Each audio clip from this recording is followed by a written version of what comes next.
The zoo opened in 1889 and was founded because a circus was passing through Atlanta and went bankrupt. They left these random animals behind and they became the first animals at the zoo. The original zoo was located in Grant Park, which at the time was a promenade, a park back in the days where people would go to stroll, to see, be seen, show off their outfits.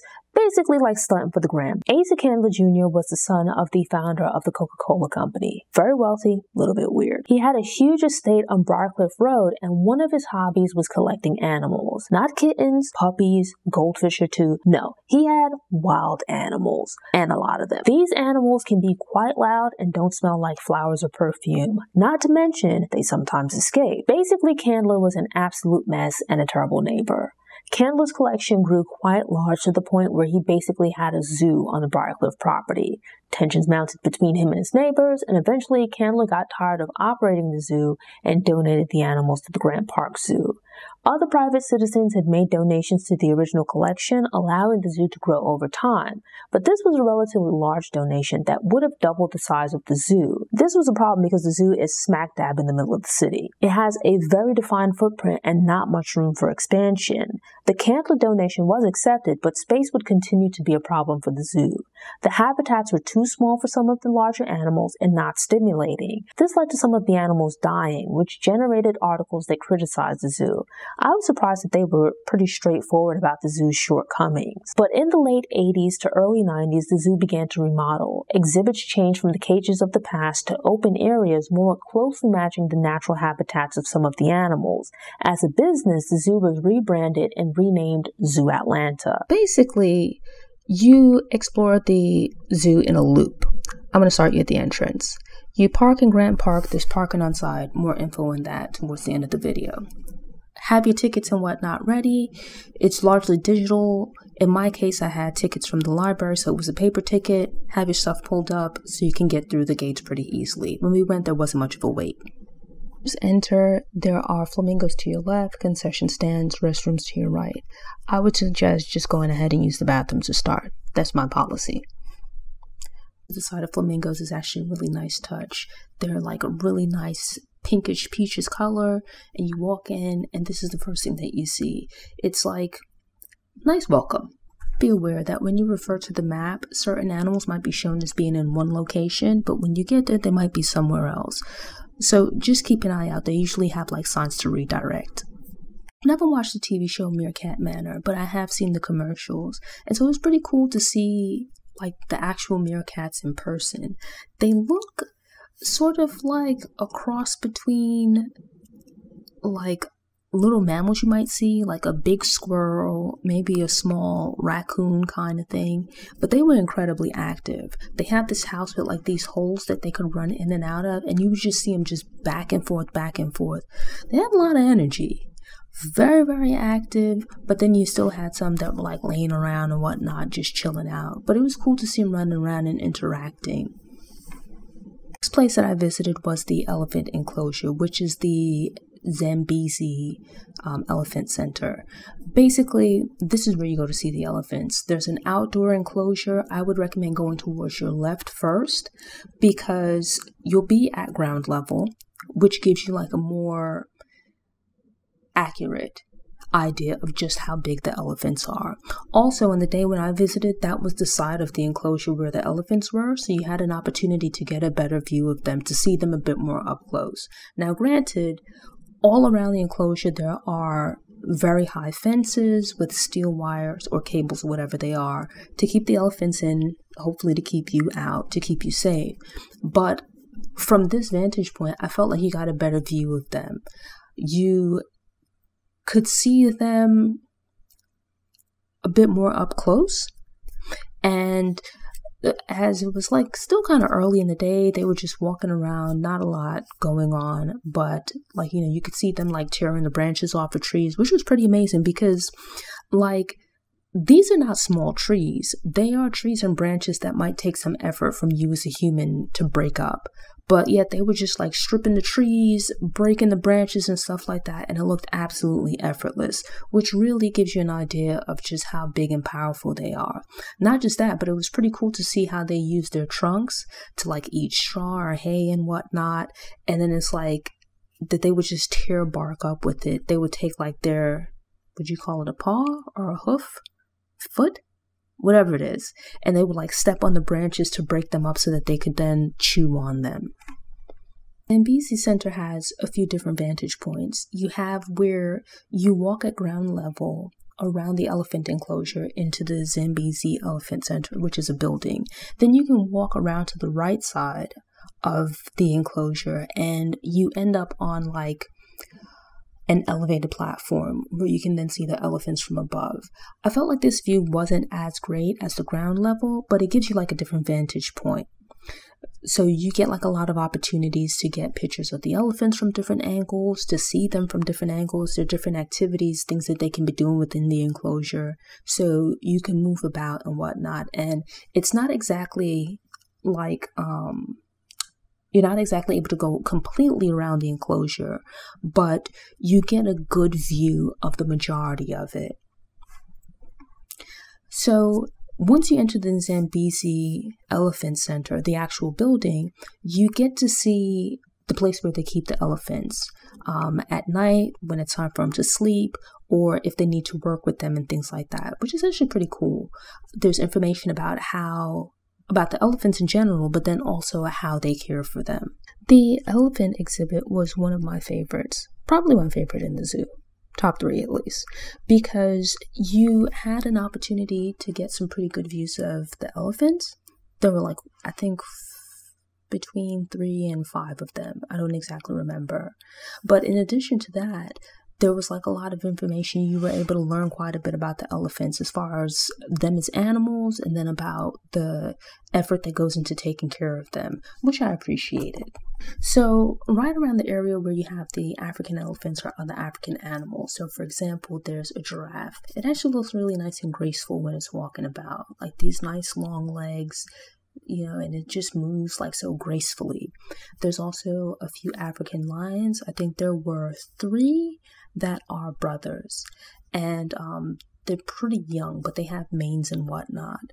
So they're in an enclosure together, and you get to see that as well from a few different viewpoints. The enclosure with the giraffe also had like a zebra, an ostrich, and I think like 1 or 2 other animals, but they were actually a little bit more difficult to see, largely because where you stand when you're looking into the enclosure is quite some distance away. But with the lions, you also get a few different vantage points where you can see them through the glass from within this little like viewing area, but then you also get an opportunity to see them from outside. And actually, I saw one of the lions was like climbing up to the top of this rock. It looked a little bit like the Lion King, but his roar was not together. So I actually ran from there to the Scaly Slimy Spectacular, which is the amphibian and reptile house. I was trying to catch a reptile talk. Made it just in time. So you go into the exhibit. It's a really nice looking building from the outside. I believe it's like relatively recently constructed. As you enter into the building, you're greeted by a crocodile. And from what I remember, this particular species doesn't get very large. Like, it's not a saltwater crocodile. Those can be really huge. This instead just grows to like a few feet long. So you continue on through there. When I visited, some of the animals weren't on exhibit along the path into the reptile house, but it still looked nice, you know. Quite a number of snakes. And when we arrived in the area with some of the larger snakes, there was a zookeeper who was answering questions, telling us about the zoo's particular snakes, and then also about snakes in general, about how they breed them, information about like snakes in general, as far as like their lifestyles, behaviors, eating habits, reproductive habits. A lot of really interesting insights. You move further into the reptile house, there are like turtles, lizards, snakes, even more of them. The turtles were just kind of hanging about. It was actually pretty cool. Like, you see them lounging on like these little logs and stuff like that, taking sun. They were like pretty cool, just hanging out. You then had some animals that were just crazy looking. So there's this tank with a terrapin. And this thing looks like some kind of prehistoric monster. Like if you used to watch Power Rangers, this looks like one of the monsters that Rita would send down to fight the Power Rangers. It looks like some prehistoric thing, like this thing was roaming when the dinosaurs were around. It's cute and ugly at the same time. It's like kind of difficult to pick out the eyes, but like, I don't know, man, like it just looked crazy. And it's like, it looks like a turtle, but not exactly, like an ancestor to a turtle. But like the thing could move because it was swimming around in the tank with no problems. It looks like Grandpa Turtle. And then there were even more snakes. You had some of them that were, moving about ever so slowly. You had one though that was on a mission. I don't know where this snake was going, but it was just moving and it was super long. The enclosure, I would say, is more than 6 feet, probably more like 10 feet at least. And this snake stretched from like one side of the enclosure to the other as it was like bridging these rocks. I don't know where the snake was going to, but it was determined to get there. And I mean, it was moving a bit slow. I don't know if it could move more quickly than this, but it was on a mission. And it's like the entire time I was in the enclosure, this snake was just moving about. Then you had this one. The whole time I was there, never moved. Huge anaconda. I think they said like it had eaten within like the last few days. So with that, they just sit around. Leaving the amphibian house, I ran back to the African area because I'd missed out on some of the stuff trying to catch the zookeeper talk, and then just doubled back to the gorilla area. And it's actually pretty expansive. Again, one of the benefits of the zoo, or one of the design things that I like about the zoo, is that you get to view the animals from various vantage points. So I believe there are 3 gorilla enclosures, or 3 gorilla viewing areas or pods, whatever you call them. But basically, you continue along the path and you'll come across these lowland gorillas. And the zoo is actually notable because they have the Dian Fossey Research Center based here at the zoo. If you've ever seen Gorillas in the Mist, the lady from that movie is Dian Fossey. And so she was a gorilla researcher who worked out of, I believe it was a country in East Africa. I don't remember exactly which one right now, but it was actually pretty cool. So like with some of the other animals, you can view from inside, like through windows and things like that. And in this case, there's an information center where you can learn about the gorillas, their habitats, their social habits, their living habits, reproductive, all that kind of stuff. So it's like you have a lot of educational information throughout the zoo, but it's nicely broken up. And then in between, you get to view the gorillas from different perspectives. So you see them in like their little groups and things like that. Adults playing around with the kids. You see quite a number of the mothers with their babies, like holding on to them. It's actually pretty cool. Like it's like a day in the life. There's also bird and monkey exhibits, but they weren't my favorites. So I'm going to just skip over them. They're still worth seeing, but I'm not going to cover them here. Let's continue on to the giant otters. These kind of reminded me of dogs. Very, very cute. They have like this slick looking fur, and they were just playing around, having the time of their lives. There's like a pair of them, and they were just like running back and forth, playing, diving into the pool, swimming about. They move incredibly fast. They jump into the water, take off swimming, and then it's like you would lose them, and they would just pop up completely on the other side of the enclosure. So they were like one of like the cutest animals that I saw, like just their interaction and whatnot, watching them swim back and forth was really, really nice. There's this sun bear, which looks kind of like a small black bear. I don't know what's going on with him, but he seemed very indecisive, or her. I don't know what the gender is. Just in and out of the enclosure, back and forth, walk in, walk out. From there's a Komodo dragon. He was lounging about, but somehow had like a second sense of when there was someone standing nearby, because a few times I walked away and I came back and it's like his eyes were closed, but not even saying anything or whatnot. The moment you got close, his eyes would just pop open, or her eyes. Again, I don't know the gender. But he was just lounging. But I was watching him and he was watching me. I was watching him. He was watching me. So you had this red panda, which kind of looks like a fox. Not that I've seen a fox in person, but from cartoons and TV. And it was just like sleeping up in this tree, like far, far up above the ground, ever so comfortably. You then have, like, just like the gorillas, a rather sizable orangutan enclosure. And to me, they kind of look like Chewbacca. It's like the gorillas and the orangutans kind of threw me off, because you look at them and they look like weird looking people. They move kind of similar to people. The orangutans especially look like someone dressed up in an animal costume. It's like they're kind of weird looking. From there you have the Sumatran tiger, which is kind of sad because it seemed to be in the enclosure by itself, but it's kind of cool when you view it from up above, because it's orange, the surroundings are green, but it kind of camouflages into its surroundings, like the bamboo. And then from there you have these giant pandas. I believe they're sisters, actually. And in watching the DVD about the zoo, they explained about how they came, like they transported them to Atlanta, and it was this whole big procession and whatnot. And these two, I'm sure like they'd probably rip you apart, but to see them playing, they look like two little bad kids. Like two siblings just run amok and causing all kinds of trouble, like throwing each other about the place, play fighting and all this kind of stuff. They look like giant teddy bears. I don't think you'd want to try to hug them though.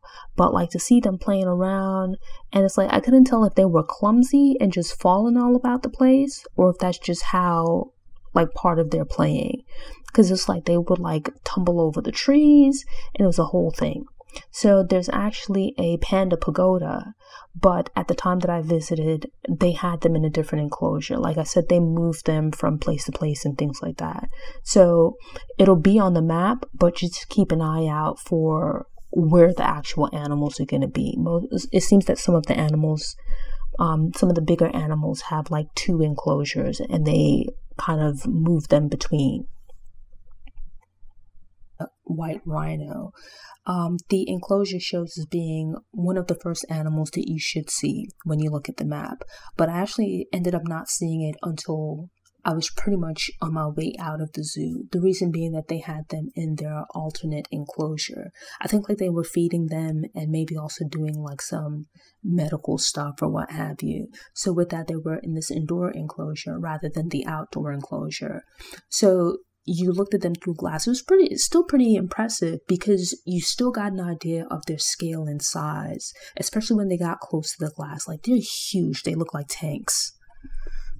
Zoo has additional animals, more like birds and small mammals, but there's actually a lot of activities that kids would enjoy. So there's like goat, sheep, sort of like farm animals like that. But in addition to that, when you get closer towards what would be the exit of the zoo, you have a carousel.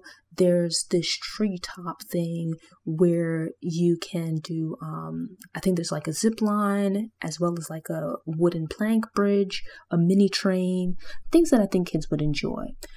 You as an adult can't get on them, but kids would love it. If you haven't been to any of Atlanta's major tourist attractions, especially if you're from out of town, you can certainly consider purchasing a city pass. But I'd previously been to the Georgia Aquarium and the National Center for Civil and Human Rights and didn't have much interest in the Chick-fil-A College Football Hall of Fame, so it didn't make sense for me to purchase a city pass, especially once I learned that you can get free admission with your library card. The exact details for getting free tickets varies by library or library system, but basically, you visit your local library to either borrow or watch a DVD about the history of the zoo, and once complete, you'll be given a pass to visit the zoo. Check with your local library for information about obtaining passes.